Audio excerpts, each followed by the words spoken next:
అమలాపురంలో నూతన డీఎస్పీ కార్యాలయాన్ని ఏలూరు రేంజ్ ఐజీ అశోక్ కుమార్ ప్రారంభించారు.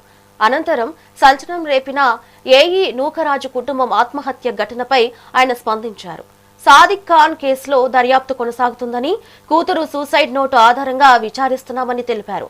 ఆయనపై సర్పవరం రాజమండ్రిలో కేసులు నమోదయ్యాయని వెల్లడించారు.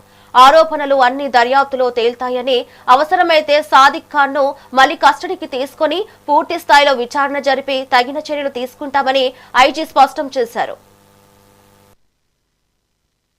బిఆర్ అంబేద్కర్ కోనసీమ జిల్లా అమలాపురంలో సిఎస్ఆర్ ఫండ్స్ తోటి కొంత ఎంపీ గారు ఇచ్చిన నిధులతోటి ఇక్కడ పోలీస్ గెస్ట్ హౌస్ నిర్మాణం చేయడం జరిగింది.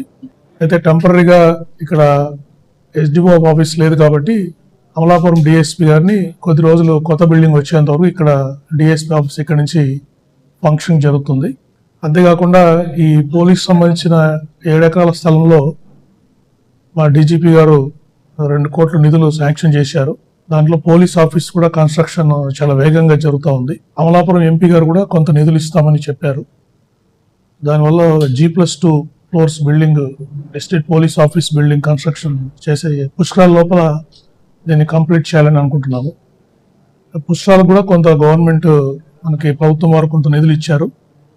అందువల్ల కూడా control room, command control room, కొన్ని సీసీ కెమెరాస్ కూడా ఇక్కడ పోలీస్ బ్యారెక్స్ కొన్ని ఇక్కడ నిర్మించడం జరుగుతుంది.